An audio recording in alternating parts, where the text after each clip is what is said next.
A first-class ticket, a designer suitcase, and a gate agent whose accusation would ignite a firestorm that would burn down her own career. This isn't a story about a simple misunderstanding at the airport. It's a story about prejudice, power, and the terrifying moment when you publicly humiliate the one person who can end your entire world with a single phone call. What happens when a routine boarding for a flight to London turns into a spectacle of baseless accusation, and the black woman being accused of smuggling holds the power to shatter the very ground her accuser stands on? Stay with us as we unfold the story of Dr. Amara Carter and the day a gate agent's ugly assumptions led to a reckoning that shook an entire airline to its core. The air in John F. Kennedy International Airport's Terminal 4 was a familiar symphony of chaos. The rhythmic clang of rolling suitcases against polished floors, the multilingual cacophony of announcements, and the low hum of thousands of intersecting stories created a backdrop of controlled pandemonium. For Dr. Amara Carter, it was just another Tuesday. She moved through the throng with an unhurried grace, a stark contrast to the frantic energy buzzing around her.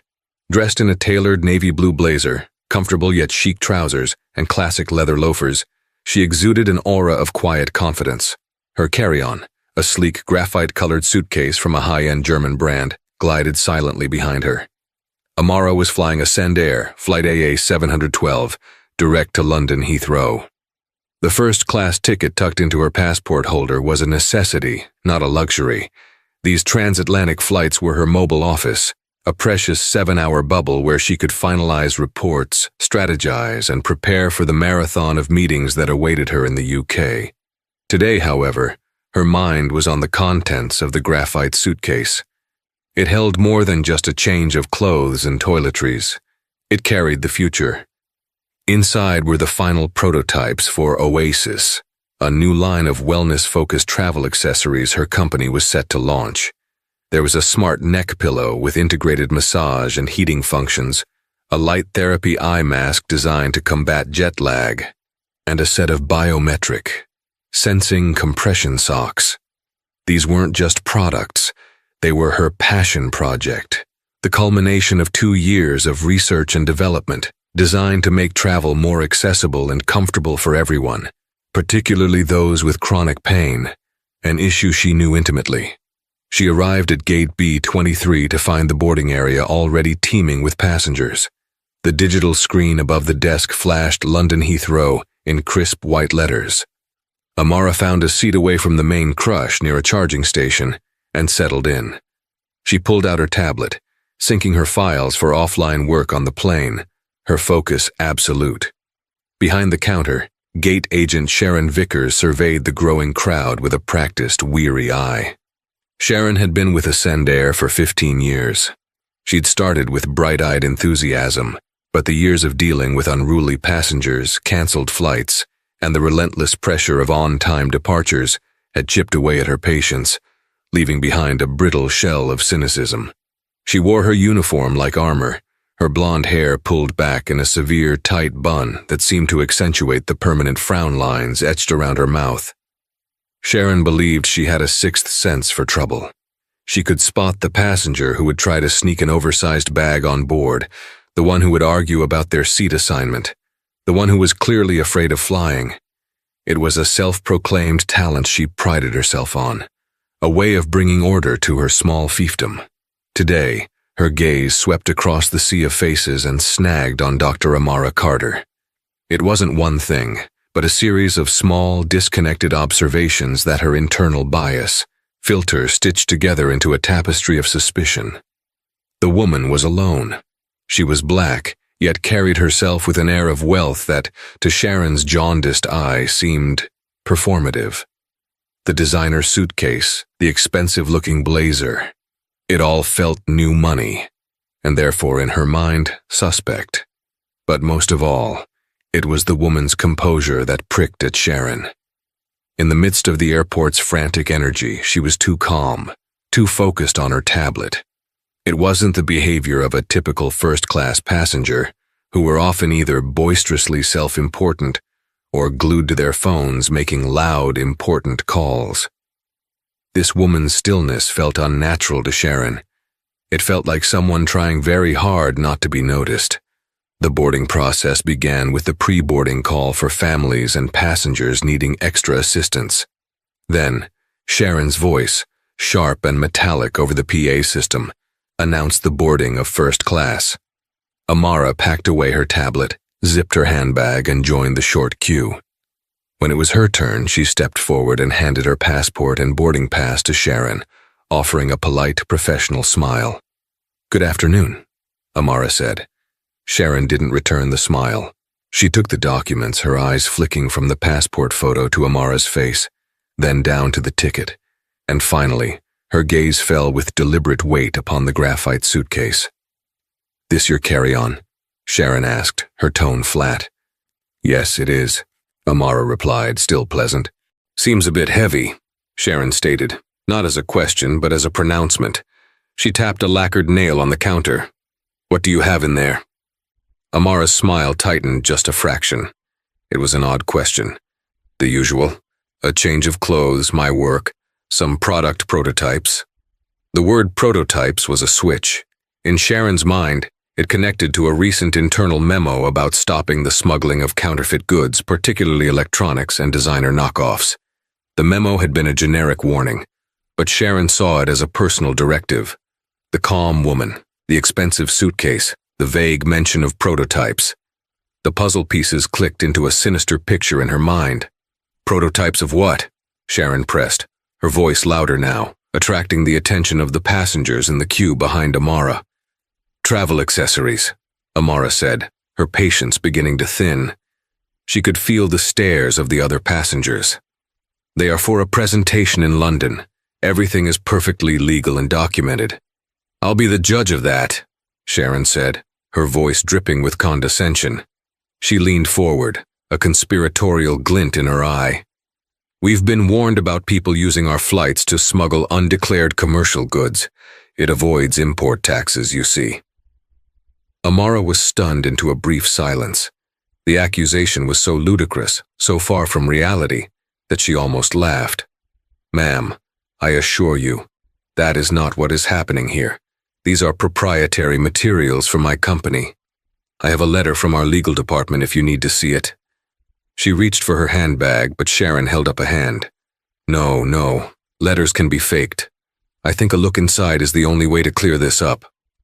The demand hung in the air, thick and humiliating. Passengers were now openly gawking. A man in the queue behind Amara huffed impatiently. Amara's face, once a mask of calm professionalism, was now set like stone. "You want to open my suitcase? Here? At the gate?" she asked, her voice low and dangerous.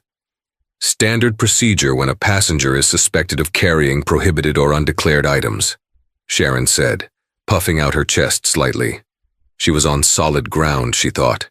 She was protecting the airline. She was doing her job. "Either you open it or I will have Port Authority security do it for you. Your choice. But this flight isn't waiting for you." The ultimatum was a power play, designed to corner and intimidate. For a moment, Amara considered her options. She could refuse, demand a supervisor, and almost certainly miss her flight. The meetings in London were critical. The launch of Oasis depended on them. Or she could submit to this public violation, this baseless degradation, to get where she needed to go. A cold fury, precise and controlled, began to build within her. She looked at Sharon's smug, expectant face and made a decision. This wasn't just about a flight anymore. This was about a principle. "Fine," Amara said, her voice betraying none of the storm raging inside her. "You want to see what's inside? Fine." She pulled the sleek graphite suitcase forward and laid it flat on the floor in front of the boarding desk. The clicking sound of the latches seemed to echo in the sudden hush that had fallen over the gate area. With every eye on her, Amara prepared to have her privacy, her hard work, and her dignity splayed open on the grubby floor of JFK's Terminal 4. She knew, with a chilling certainty, that this was a moment she would never forget, and she vowed in that instant that Sharon Vickers wouldn't either. The space around Gate B23 had transformed. What was, moments ago, a mundane boarding area now felt like a makeshift arena. Passengers, sensing a drama far more engaging than their in-flight movies, formed a silent, staring semicircle. Phones were starting to emerge, held discreetly at first, then with more audacity as the confrontation escalated. Amara knelt on the floor, her hands resting on the latches of her suitcase. She took a deep, steadying breath, the scent of industrial cleaner and stale coffee filling her lungs. She could feel the heat of dozens of eyes on her back. The humiliation was a physical presence, a heavy cloak settling over her shoulders. She looked up at Sharon, whose expression was a nauseating cocktail of triumph and suspicion. In her eyes, Amara wasn't a first-class passenger. She was a criminal, caught red-handed. "Go on then," Sharon urged, folding her arms. "We haven't got all day." With a final, sharp click, Amara opened the two main latches. She hesitated for a second before lifting the lid, knowing the contents were about to become a public spectacle. The prototypes, her meticulously crafted innovations, were about to be pawed at by this ignorant, hostile woman. She lifted the lid. The interior of the suitcase was a testament to organization. On one side, nestled in custom-cut foam, were the Oasis's prototypes.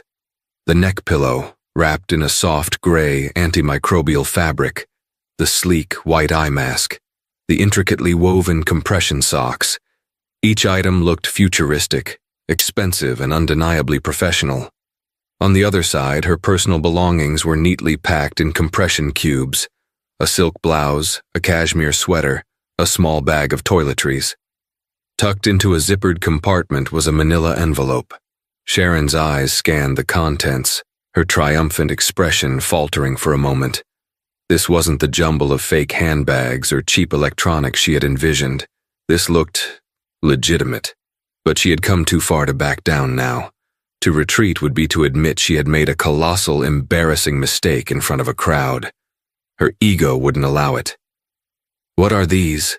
she demanded, pointing a rigid finger at the prototypes. She crouched down, her knees cracking, and reached into the suitcase without asking. Her rough, ungentle hands grabbed the smart neck pillow. "Please be careful," Amara said, her voice tight with restrained anger. "Those are delicate, one-of-a-kind prototypes." "Oh, I'm sure," Sharon sneered, turning the pillow over in her hands. She found the small, almost invisible zipper for the electronics compartment. Her fingers fumbled with it before she yanked it open impatiently. A small tear appeared in the fabric next to the zipper. A collective gasp rippled through some of the onlookers. Amara's jaw clenched so hard she felt a pang of pain. That fabric was a custom-milled blend that had taken 6 months to perfect. "See? Electronics," Sharon declared to the silent audience as if she had discovered a hidden bomb. She pulled out the small, flexible circuit board and battery pack connected by a thin ribbon cable. Undeclared lithium batteries, a clear violation. "They are well below the FAA's threshold for carry-on luggage and are fully compliant," Amara stated, her voice like ice. "I am the CEO of the company that manufactures them. I am intimately familiar with FAA regulations." The mention of CEO only seemed to incense Sharon further. To her it was a lie, a desperate attempt by a cornered smuggler to sound important. "CEO? Right. And I'm the Queen of England," Sharon retorted, dropping the pillow carelessly back into the suitcase. She then picked up the eye mask, her thumb smudging the polished white surface. "And what's this supposed to be?" "That is a light therapy device for treating jet lag," Amara explained through gritted teeth. Before Amara could stop her, Sharon pressed a button. A soft, blue light pulsed from the inside of the mask. "Looks like something you'd buy from a Sky Mall catalog," she scoffed. The public degradation was reaching its zenith.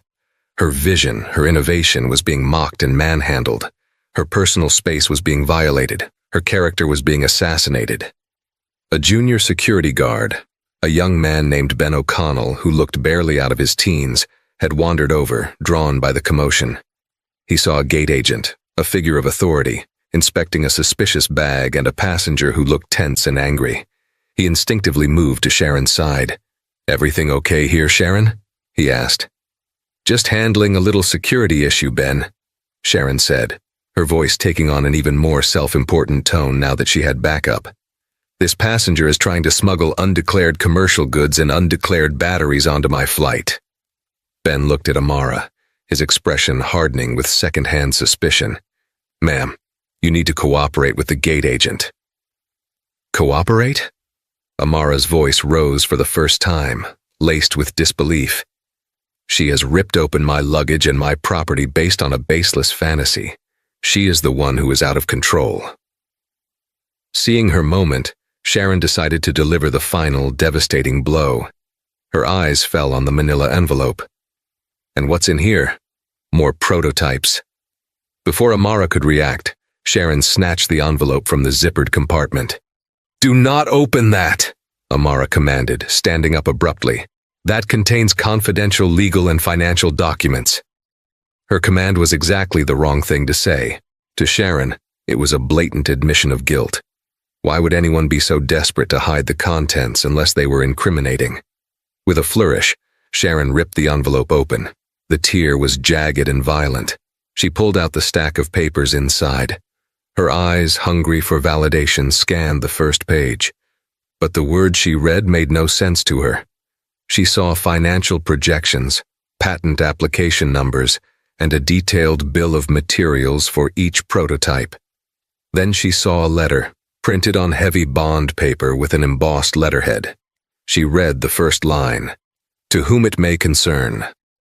This letter is to certify that Dr. Amara Carter is authorized to transport proprietary prototypes belonging to Vanguard Innovations, Inc. in preparation for our Q3 board presentation and partnership review with British Airways." Sharon's brain snagged on the name. Vanguard Innovations, Inc. She had heard that name before. It was a tech company, a fast-growing one. But there was another context, something recent. Then her blood ran cold. Vanguard Innovations, Inc. was the multi-billion-dollar technology and investment firm that had, just 6 months ago, completed a hostile takeover of Ascendair's parent company, Global Transit Holdings. Sharon's mind was reeling, trying to process the impossible. She looked from the letterhead to the calm, furious face of the black woman standing before her. Dr. Amara Carter. She remembered the name from the breathless, fawning articles in business magazines after the takeover. The brilliant visionary CEO of Vanguard, the new ultimate owner of Ascendair. The realization didn't dawn on her slowly. It hit her like a physical blow, knocking the air from her lungs. Her face, which had been a mask of smug authority, slackened into utter abject horror. The papers trembled in her hand. She had just publicly humiliated, accused of smuggling, and ripped open the suitcase of the woman who owned the entire airline. The woman who owned her job, her pension, her future. The surrounding passengers couldn't read the letter, but they saw the dramatic shift. They saw the blood drain from Sharon's face. They saw her bravado crumble into dust, replaced by a raw, naked panic. Amara stood tall, her eyes like chips of obsidian. She didn't say a word. She didn't have to. The silence in the arena of Gate B23 was now absolute, broken only by the sound of a piece of paper slipping from Sharon Vickers' trembling fingers and drifting slowly, lazily to the floor. The world seemed to slow down for Sharon Vickers. The ambient noise of the terminal, the distant announcements, the rolling suitcases, faded into a dull, roaring static in her ears. The only thing in focus was Dr. Amara Carter's face, an impassive mask that offered no hint of mercy, no flicker of reprieve. The letterhead on the paper, Vanguard Innovations, Inc., burned in her mind's eye. She felt a dizzying wave of vertigo. Her entire professional life, 15 years of service, flashed before her eyes. The petty tyrannies, the small abuses of power, the countless passengers she had bullied into submission. It all culminated in this single cataclysmic act of self-destruction. She had picked a fight with a god of her own corporate universe, and she hadn't even known it. Ben, the young security guard, was utterly bewildered. He saw Sharon's complete collapse and instinctively knew he had sided with the wrong person. He took a half step back, trying to physically distance himself from the implosion he could feel was imminent. Amara, however, moved with a newfound deliberation. The fiery rage had cooled into something far more dangerous, icy, methodical resolve. She calmly knelt, ignoring Sharon completely, and began to place her violated property back into the suitcase. She tenderly picked up the neck pillow, her fingers tracing the tear Sharon's impatience had created. She placed the smudged eye mask back in its foam cutout. She folded the legal documents, creased and sullied from their rough handling, and slid them back into the torn manila envelope. Every movement was precise, controlled, and pregnant with menace. The passengers watched, mesmerized. They knew they were witnessing something monumental. A few people who had been filming now held their phones up openly, their initial curiosity replaced with a kind of awe. They were live streaming the moment a high and mighty gate agent's career came to a screeching, fiery end. Once everything was back in place, Amara closed the lid of the suitcase. She stood up, her posture ramrod straight. She gave Sharon one last, dismissive glance, as if looking at a piece of furniture she was about to have removed, then turned away. She walked past the boarding desk, past the stunned onlookers, and found her original seat by the charging station. She sat down, crossed her legs, and took out her phone. Sharon watched her, frozen in place. A part of her brain screamed at her to do something, apologize, grovel, faint, but her body wouldn't respond. She just stood there, a statue of dread, as Amara scrolled through her contacts. Amara found the name she was looking for, Richard Sterling, her chief operating officer and her most trusted lieutenant, a man known for his ruthless efficiency and his utter lack of sentimentality when it came to corporate hygiene. She pressed the call button. "Amara?" Richard's voice answered, crisp and immediate. "I thought you'd be in the air by now. Everything all right?" "Not quite, Richard," Amara said, her voice perfectly level, betraying no emotion. The contrast between her calm tone and the scene that had just unfolded was chilling. "We have a situation at JFK, a red flag event." On the other end of the line, Richard Sterling sat bolt upright in his Manhattan office. A red flag event was Vanguard's internal code for a critical integrity-breaching incident that required immediate top-level intervention. The code was designed to bypass all normal chains of command. It had only been used twice before. "Where are you? What's the code?" Richard asked, his own voice now low and serious. He was already pulling up a terminal on his computer. "Gate B23, Terminal 4. Amara replied, her eyes fixed on the gate desk where Sharon was now being quietly questioned by a flustered-looking supervisor who had finally noticed the commotion. "Initiate the protocol. The code is Vanguard down." Vanguard down. It was a code they had created specifically for a scenario where the company's leadership was directly compromised or attacked. Richard's fingers flew across his keyboard. "Understood," he said. "Protocol initiated. What are your instructions?" "I want a full operational lockdown of Gate B23. No flights in or out. Detain all Ascend Air personnel currently assigned to this gate. The agents, the ground crew supervisor, everyone. I want the station manager, what's his name? Henderson, I believe. I want him on site in the next 10 minutes. I want Amelia Davenport to get in a car and come here. Now." Amelia Davenport was Vanguard's Vice President of North American Operations, a formidable executive who had been placed in charge of Ascend Air's integration. Her nickname within the company was the Cleaner. "Done," Richard said. "Amelia is on her way from the Fifth Avenue office. ETA 40 minutes. Henderson is being summoned. The gate is being locked down remotely as we speak." "What happened, Amara?" Amara watched as the digital screen above Gate B23, which had read boarding, suddenly flickered and changed to flight delayed. A collective groan went through the waiting passengers. "I was publicly accused of smuggling by a gate agent," Amara stated, the words cold and hard. "My personal and proprietary property was damaged. I was humiliated in front of 100 people. All because one of our employees, decided she didn't like the look of me." Richard was silent for a moment. He had worked with Amara for a decade. He knew her composure. He knew what it took to get under her skin. And he knew the unholy hell that was about to be unleashed.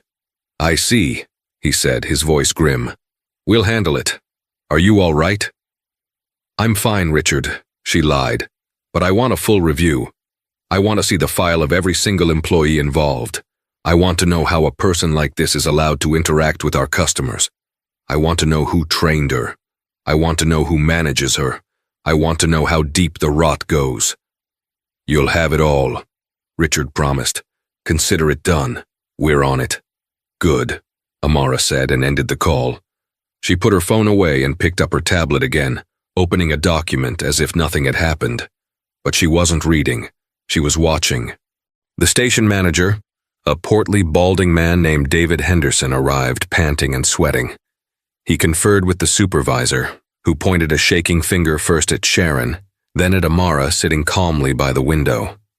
Henderson's face went from confused to panicked. He started walking towards Amara, a sickly, sycophantic smile plastered on his face. Amara held up a single finger, a clear gesture for him to stop. She would not be speaking to him. She would be waiting for Amelia. He was part of the problem to be analyzed, not part of the solution. He froze, his smile dying on his lips, looking utterly lost. Sharon, meanwhile, was beginning to piece it together. The flight was delayed. The station manager was here and looked terrified. It was all because of that phone call. The woman hadn't screamed or yelled. She had made a quiet call, and the entire machinery of the airport was grinding to a halt around them. The sheer invisible power of it was more terrifying than any shouting match could ever be. This was no longer about being fired. This was about an annihilation. Sharon looked at her hands, which were still trembling. She had not just ripped open a suitcase. She had ripped a hole in reality. And now, something terrible was crawling through. The 45 minutes that followed Amara's phone call were a masterclass in silent, creeping dread. The passengers of Flight AA 712, initially annoyed by the delay, had pieced together that this was no ordinary technical issue. They watched the tableau at Gate B23 with the rapt attention of a theater audience. They saw the gate agents huddled together, whispering frantically. They saw the station manager, David Henderson, pacing back and forth like a caged animal, sweating through his cheap polyester suit, periodically glancing at Amara as if she were an unexploded bomb. And they saw Amara, sitting serene and untouched by the chaos she had unleashed, a silent queen on a temporary throne of airport lounge seating. Her stillness was the epicenter of the earthquake. Sharon Vickers was in a state of personal collapse. The adrenaline had been replaced by a nauseating, cold dread that churned in her stomach. Her colleagues, who had initially been supportive, now avoided her gaze. They knew. The word had spread through their headsets and hushed conversations. The woman at the window wasn't just a VIP. She was the VIP, the owner. The one they had all read about in the internal newsletters, the new, almost mythical figure at the top of the food chain. Sharon had poked the dragon. Now everyone was just waiting for the fire. Then she arrived. Amelia Davenport did not walk through the terminal. She swept through it. She was a tall, imposing woman in her early 50s with salt and pepper hair cut in a sharp, asymmetrical bob, and eyes that seemed to miss nothing. She wore a charcoal gray dress that was the sartorial equivalent of a battle tank, functional, intimidating, and impeccably tailored. She was followed by two men in dark suits who looked like they could have been Secret Service agents. They didn't have the brawn of security guards. They had the lean, watchful stillness of corporate executioners. Amelia bypassed the gate desk entirely. Her eyes scanned the scene, taking in the panicked employees, the gawking passengers, and finally settling on Amara. She walked directly to her. "Amara," she said, her voice a low, controlled hum of concern and fury. "I came as soon as I heard. Are you all right?" "I'm physically unharmed, Amelia," Amara replied, finally looking up from her tablet. The two women shared a look of complete understanding. "The rest, we will handle," Amelia said, her gaze hardening as she turned to survey the scene. "Richard has already initiated a full HR and operational audit of this station. The logs, the personnel files, the security footage, it's all being downloaded to our server as we speak." She turned to one of the men behind her. Robert, please escort Dr. Carter to the flagship lounge. Ensure she has a secure room and whatever she needs. No one from Ascendair is to approach her without my explicit clearance. No one. Of course, Amelia, the man said, then turned to Amara. Dr. Carter, this way, please. Amara stood, picked up her handbag and her violated suitcase, and followed the man without a backward glance at the gate. As she walked away, the remaining passengers finally began to disperse, talking in excited, hushed tones. The main event was over. The cleanup was about to begin.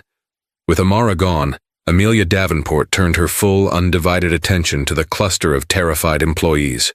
Her cold eyes swept over them until they landed on David Henderson, the station manager. "Mr. Henderson," she said, her voice dangerously quiet.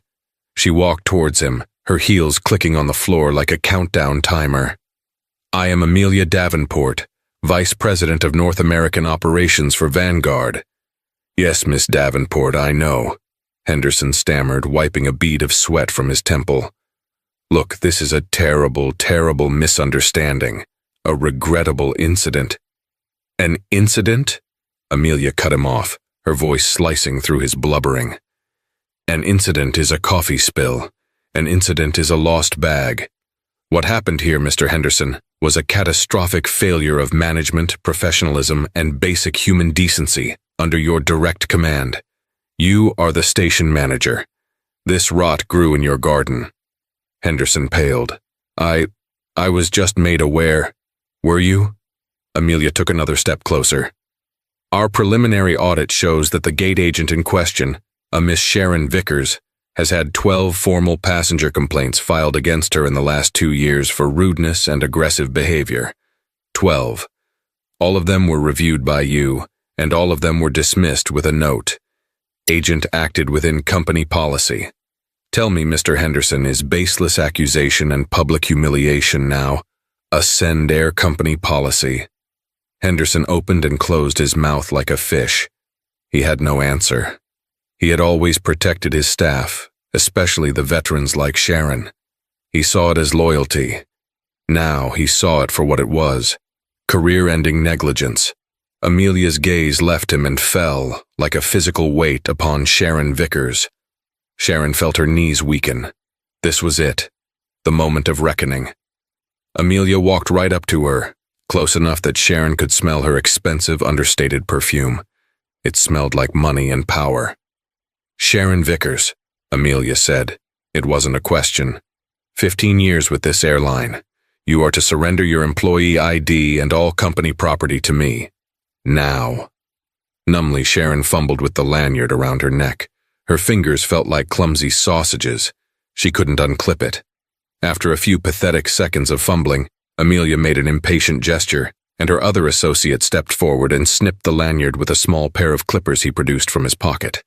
He took the ID badge from her. "Your employment with Ascendair is terminated, effective immediately," Amelia stated, her voice devoid of any emotion. "You will be escorted from the premises. A security detail will supervise you as you clean out your locker. You are not to speak to any other employees. A formal letter of termination will be sent to your home address, outlining the cause for dismissal as gross misconduct in violation of the company's code of ethics." Sharon's world tilted on its axis. "Gross misconduct?" she whispered, her voice cracking. "I was following procedure. I suspected smuggling." Amelia almost laughed, a short, sharp, mirthless sound. "You suspected a black woman with an expensive suitcase was out of place in a first-class line. Let's call it what it is, Miss Vickers. You engaged in profiling. You escalated the situation based on your own personal biases. You damaged private property. And in doing so, you assaulted and humiliated a senior officer of this corporation. More than that, you humiliated the woman who signs the paychecks for every single person in this building, including, until 3 minutes ago, you." She leaned in closer. "And here is the part you truly don't understand. Even if Dr. Carter had been just another passenger, any passenger, your behavior was inexcusable.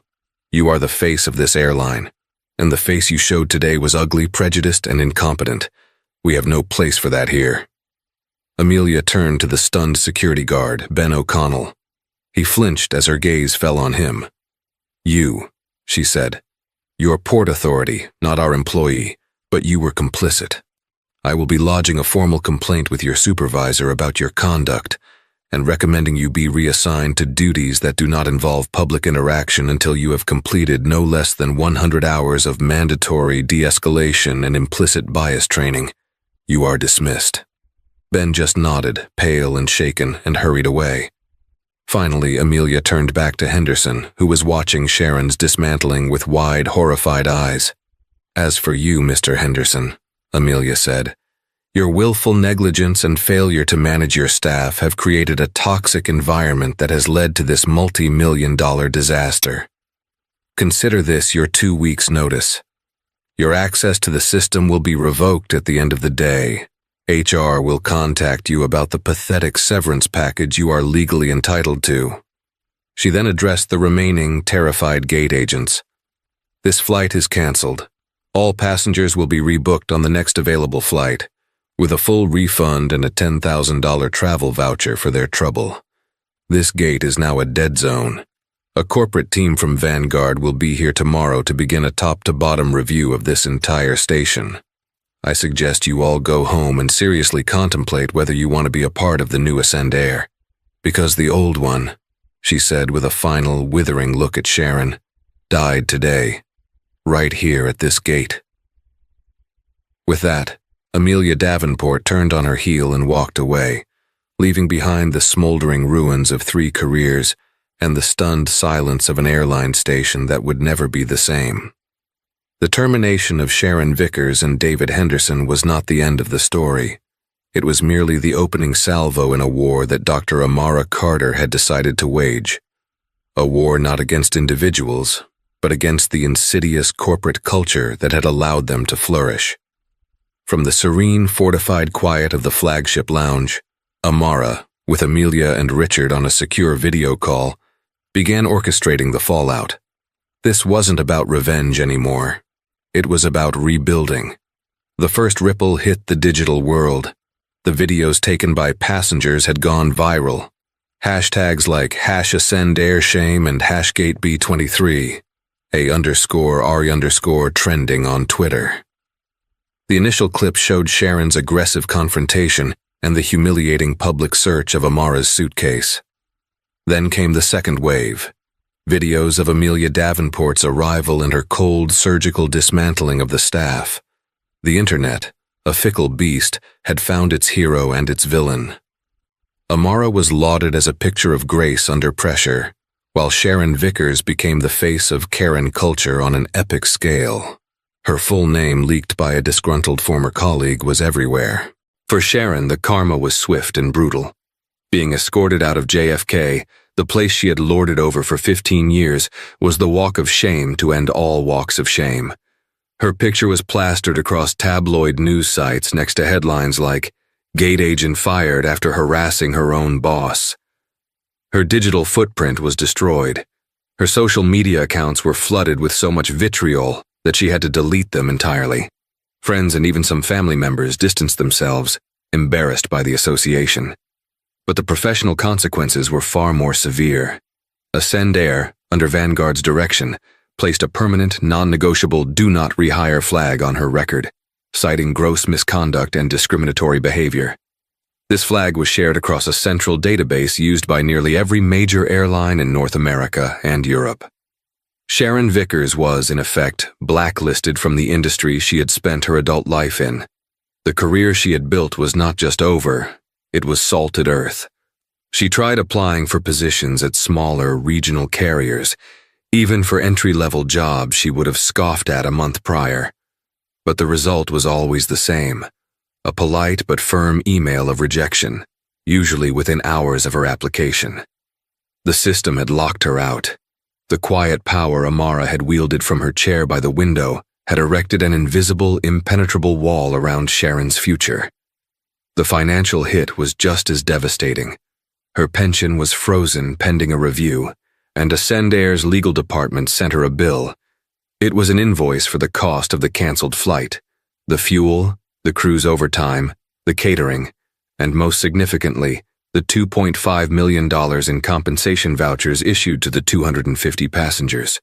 They weren't necessarily expecting her to pay it, but the document was a clear and terrifying message. We can ruin you in ways you can't even imagine. Simultaneously, Amara's personal legal team sent a separate letter. It was a formal notice of intent to sue for damages, not for the humiliation, but for the specific, quantifiable damage to the Oasis prototype. The torn custom fabric and the mishandling of the electronics had set back their final pre-production phase by 3 weeks, a delay that had a cascading financial impact.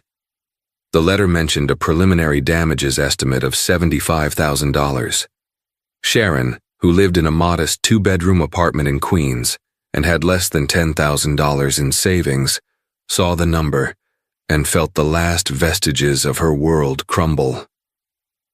David Henderson, the station manager, faced a quieter but equally bleak fate. His firing for negligence sent a shockwave through the airline's middle management. He was seen as an example. His professional network evaporated overnight. Colleagues who used to join him for after-work drinks suddenly didn't return his calls. He was toxic, a liability. At 58 years old, with his reputation in tatters, he found the job market for airline executives unforgiving. His story became a cautionary tale whispered in conference rooms. Don't just manage, pay attention. But Amara's strategy went far beyond punishment. The Vanguard Down protocol had triggered a full-scale corporate immune response. The team Amelia brought in, known internally as the Red Team, descended on JFK's Terminal 4. They weren't just HR, they were data analysts, psychologists, and operational efficiency experts. They conducted exit interviews with the other gate agents from that shift, many of whom, under the protection of anonymity, spoke of Sharon's long history of bullying behavior and Henderson's habit of sweeping complaints under the rug. The Red Team's audit revealed a systemic problem. Training was outdated, focused more on security protocols than on customer interaction and de-escalation. The performance metrics rewarded speed over service, encouraging agents to be confrontational to ensure on-time departures. The culture was one of fear, and CYA, based on these findings, Amara made her next move. She called an emergency all-hands meeting, broadcast to every Ascendair employee worldwide. From a studio in Vanguard's headquarters, she appeared on screen, not as a remote, untouchable owner, but as a leader.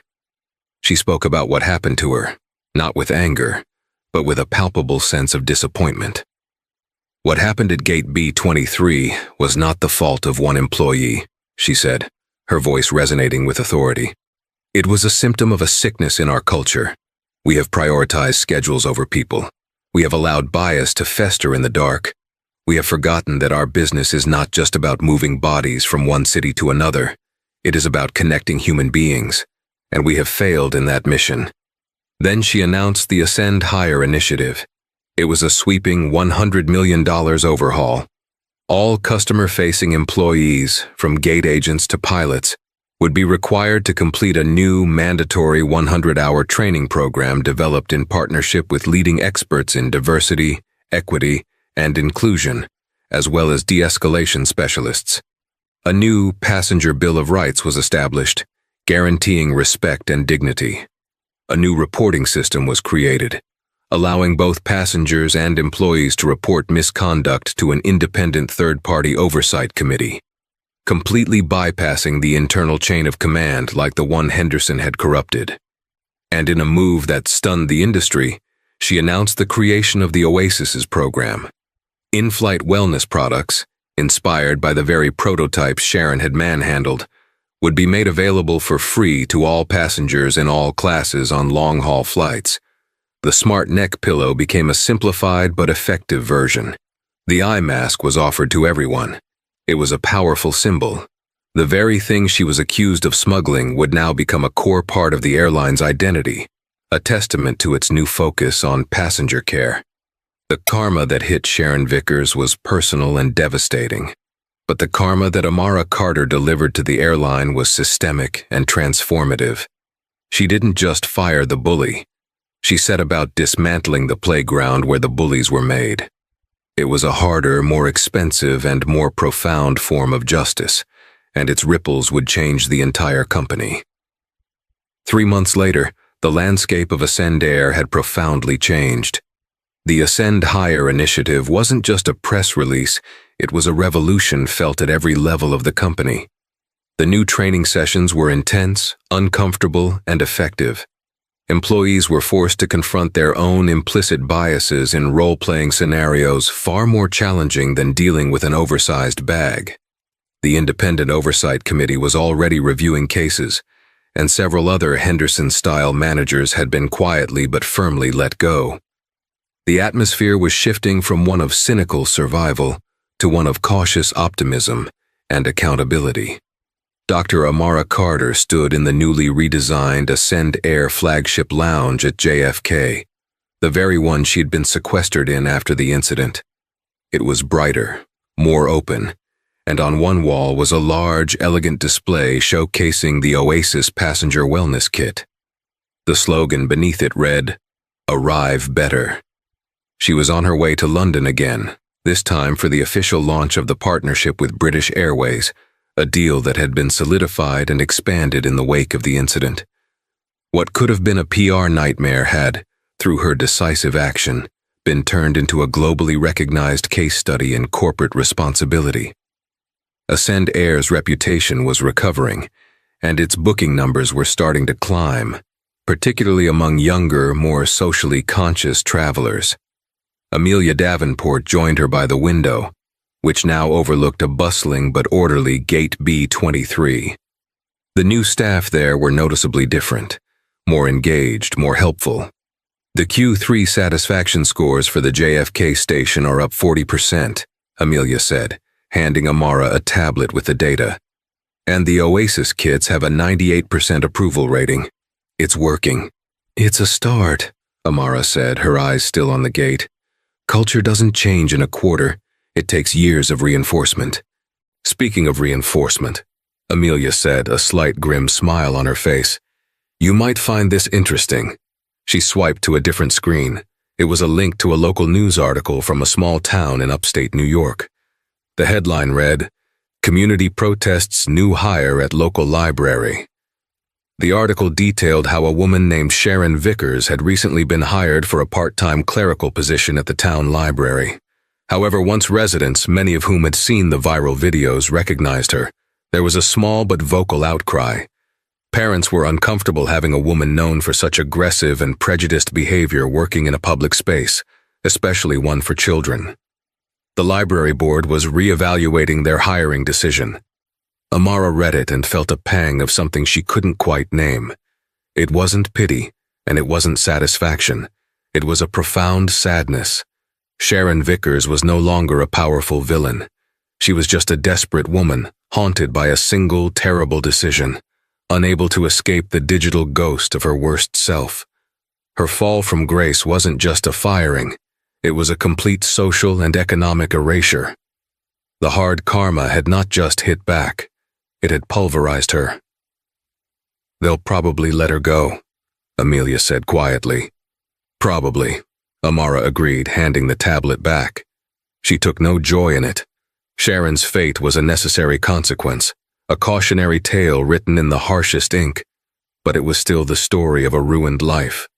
Her focus was on the future, not the past. Her flight was called for boarding.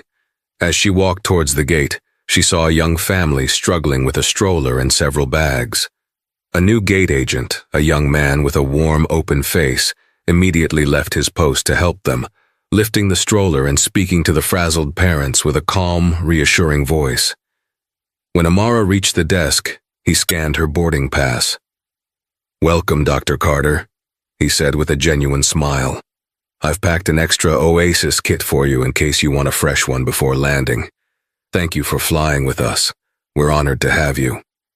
Amara looked at him, at the genuine pride he took in his job, and she felt a flicker of real hope. "Thank you," she replied, her own smile genuine for the first time that day. "It's good to be here." As she walked down the jet bridge, she left the ghost of Sharon Vickers behind, a specter of the old Ascend Air. Ahead of her was the new one, an airline striving not just to fly, but to ascend. The incident at Gate B23 had been a crucible, a painful, fiery test. It had nearly broken her spirit, but instead, it had forged her into a different kind of leader. She hadn't just saved her company, she had given it a soul. And as the plane climbed into the sky, leaving the lights of New York behind, Amara Carter knew, with a deep and abiding certainty, that this was only the beginning of the journey. Sharon Vickers learned that karma isn't a myth, it's a corporate restructuring. But this story is about more than just one person's spectacular downfall. It's about the incredible power of quiet strength and the responsibility that comes with leadership. Dr. Amara Carter didn't just get revenge. She seized an opportunity to rebuild an entire corporate culture from the ground up, turning a moment of personal humiliation into a force for positive, lasting change. She proves that the best response to ugliness isn't just to punish it, but to build something beautiful and resilient in its place. If you were moved by this story of justice and accountability, don't forget to hit that like button, share this video with someone who needs to see it, and subscribe for more real-life drama where the powerful are held to account. Let us know in the comments, what part of this story resonated with you the most? Was it the downfall or the rebuilding that followed?